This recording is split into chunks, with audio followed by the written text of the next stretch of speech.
খানের এবার কুরবানিতে আসতে যাচ্ছে তুফান সিনেমাটি। সো বন্ধুরা, আপনারা আমার স্ক্রিনে দেখতেই পাচ্ছেন একটি ফ্যানমেড পোস্টার, সেটা আমি নিজেই তৈরি করেছি। এবার কুরবানিতে শাকিব খানের এই তুফান সিনেমাটি 100 কোটি টাকার উপরে ব্যবসা করবে।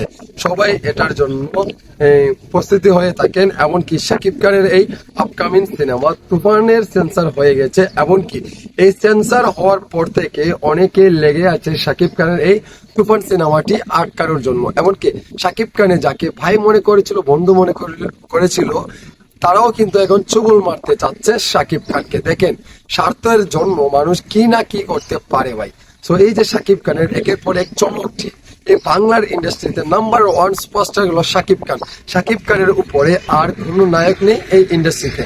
এখন পর্যন্ত শাকিব খানকে নিয়ে যারা সমালোচনা করছে তাদেরকে বলতে চাই, সমালোচনা করে আপনাদের আর কোনো লাভ হবে না। শাকিব খানের তুফান সিনেমাটি সেন্সার হয়ে গেছে, এখন থেকে লাফালাফি ফালাফালি করলেও লাভ হবে না। শাকিব খান, আপনাকে বলতে চাই, আমাদের এই চলচ্চিত্র জগৎটা এমন একটি চলচ্চিত্র কারো ভালো কেউ দেখতে চায় না, তেমন ভাবে আপনার ভালোটাও দেখতে পারে না। আপনি যাকে ভাই মনে করছেন, আপনি যাকে বন্ধু মনে করছেন, সে আদৌ কি আপনার বন্ধু, আদৌ কি আপনার ভাই, সেটা আপনি একটু রিচার্জ করে দেখবেন। ঠিক আছে, এটা আপনি রিচার্জ করে দেখবেন, আপনার উপর সেটা ছেড়ে দিলাম। কারণ আপনি একজন গুণী মানুষ, আপনি গুণী একটি আর্টিস্ট, আপনি ব্যবসা প্রতিষ্ঠান বলেন বা নায়কের অভিনয় ক্ষেত্রে সবকিছুতে আপনি নাম্বার 1 জায়গাতে আছেন। কিন্তু এই জিনিসগুলো আপনি ভালোভাবে জানেন, এই ইন্ডাস্ট্রিতে কেউ কারো ভালো দেখতে চায় না, তেমন ভাবে আপনারও ভালো দিকটা দেখতে চায় না।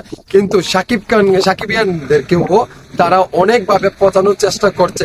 দালাল টালাল এই না সেই না নানান তা কিছু বলে, তারপরেও কিন্তু আমরা কিছু মনে করি না। আমরা তো ভালোবাসি আমাদের সুপারস্টারকে, আমরা তো ভালোবাসি আমাদের মেগাস্টারকে, আমরা তো ভালোবাসি আমাদের শাকিব খানকে।